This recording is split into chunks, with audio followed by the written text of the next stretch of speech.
नमस्कार विद्यार्थी मित्रों, श्री लक्ष्मीनारायण हाई स्कूल वड़ताल, कक्षा 10, विषय हिंदी।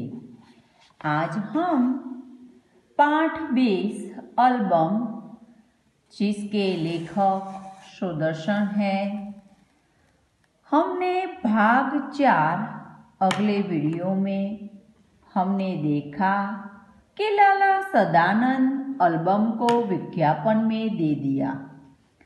इस खुशी से सादीराम रोज डाक खाने जाते और पत्र की राह देखते। एक दिन सादीराम के भाग्य खुले। एक मारवाड़ी सेठ का पत्र आ गया। लिखा था कि एल्बम भेज दो, अगर पसंद आ गया तो खरीद लिया जाएगा। यह खबर सुनकर पंडित सादीराम दौड़े हुए सदानंद के पास पहुंचे और उन्हें पत्र दिखाकर बोले, आखिर आज पत्र आ गया है, भेज दूं एल्बम। यहाँ तक की कहानी हमने भाग 4 में पढ़ी थी। अब भाग 5 में हम आगे की कहानी के बारे में जानकारी प्राप्त करेंगे। 6 महीने बीत गए। लाला सदानंद बीमार थे। पंडित सादीराम उनके लिए दिन रात माला फेरा करते थे। माला फेरना यानी कि जन करने का साधन। कि पंडित सादीराम लाला सदानंद बीमार थे तो उसके लिए दिन रात माला फेरा करते थे। दिन रात द्वंद्व समास भी है। वे न वैद्य थे। वैद्य यानी कि आयुर्वेदिक चिकित्सक। वैद्य का अर्थ है कि आयुर्वेदिक चिकित्सक। वे न तो वैद्य थे, न डॉक्टर और न ही हकीम। लाला सदानंद के लिए पंडित न तो वैद्य थे, न तो डॉक्टर, न तो हकीम। उनकी औषधि माला फेरना ही थी। उसकी दवा तो एक माला फेरना ही थी। और वह काम वे अपनी आत्मा की पूरी शक्ति, अपने पूरे मन से कर रहे थे कि लाला सदानंद ठीक हो जाए। वो अपनी आत्मा, अपने हृदय से, अपनी शक्ति से, और वह ठीक हो जाए इसलिए अपने मन से करते थे। उन्हें औषधि की उपेक्षा, आशीर्वाद और प्रार्थना पर अधिक भरोसा था। उसे दवा से भी ज्यादा आशीर्वाद और प्रार्थना पर अधिक भरोसा था। प्रार्थना का अर्थ है कि विनंती, दुआ। वो सोचते थे दवा से दुआ अच्छी है। वे तो ऐसा ही सोचते थे कि दवा से प्रार्थना यानी कि दुआ अच्छी है। एक दिन लाला सदानंद चारपाई पर लेटे थे। उनके पास उनकी बूढ़ी माँ उनके दुर्बल और पीले मुंह का देख देख कर अपनी आंखों से आंसू अंदर ही अंदर पी रही थी। थोड़ी दूरी पर एक कोने में उनकी नवोढ़ा स्त्री घूंघट निकाले खड़ी थी और देख रही थी कि कोई काम ऐसा तो नहीं जो रह गया हो। पास पड़ी चौकी पर पंडित सादीराम बैठे रोगी को भगवत गीता सुना रहे थे। सादीराम लाला सदानंद को भगवत गीता सुना रहे थे। एकाएक लाला सदानंद बेसुध हो गए। एकदम लाला सदानंद बेहोश हो गए। बेसुध यानी कि बेहोश हो गए। पंडित जी ने गीता छोड़ दी और उनके सिरहाने बैठ गए। स्त्री गरम दूध लाने के लिए अंदर दौड़ी और मां घबराकर बेटे को आवाजें देने लगी। इस समय पंडित जी को लगा कि रोगी के सिरहाने के नीचे कोई चुभती हुई चीज रखी है। पंडित जी को लगा कि लाला सदानंद के सिर के नीचे कोई ऐसी चीज है जिसे उसे चुभती है। उन्होंने नीचे हाथ डालकर देखा तो उनके आश्चर्य की सीमा न रही।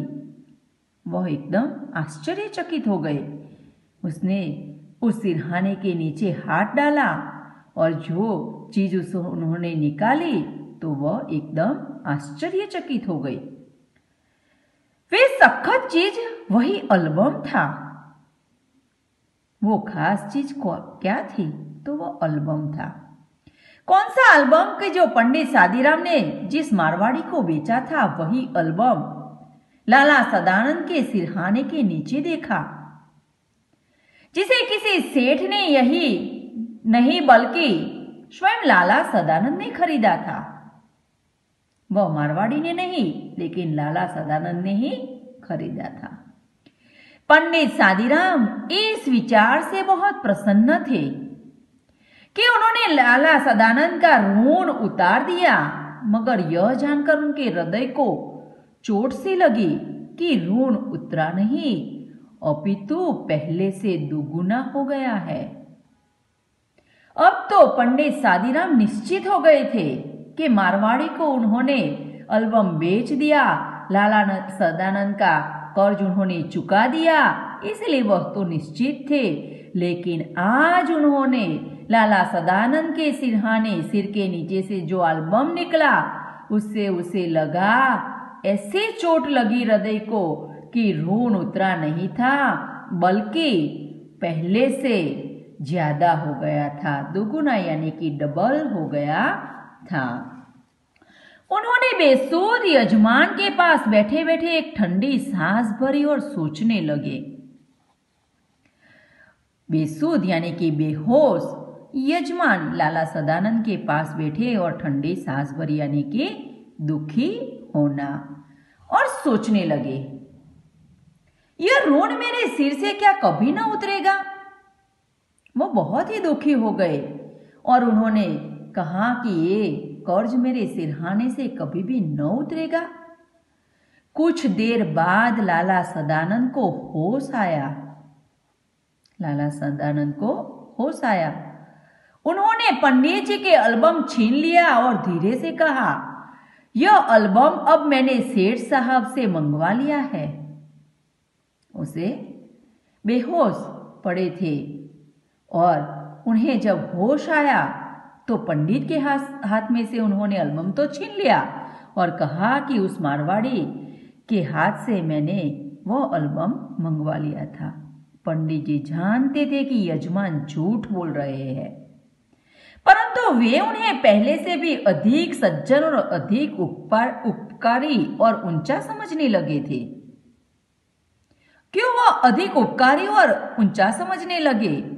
क्योंकि वह नहीं चाहते थे कि पंडित सदानंद हमेशा मेरे पर ऋणी रहे, और इसीलिए उन्होंने यह एल्बम उसके हाथ से ले लिया और वह अब अधिक उपकारी और ऊंचा समझने लगे पंडित सादीराम।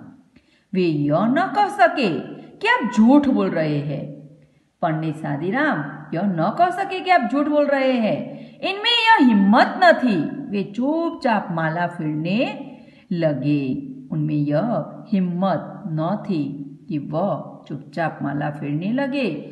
अब हमें एल्बम इस कहानी यहाँ पूर्ण होती है, लेकिन इससे हमें क्या सीख मिलती है?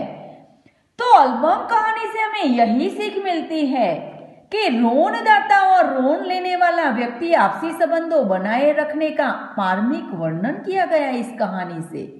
इतना ही नहीं, कहानी में ऋणदाता स्वयं ऋण लेने वाले व्यक्ति को ऋण अदा करने में सहायता करता है, और इसलिए यह कहानी मुख्य उद्देश्य आर्थिक व्यवहार से संबंधित था।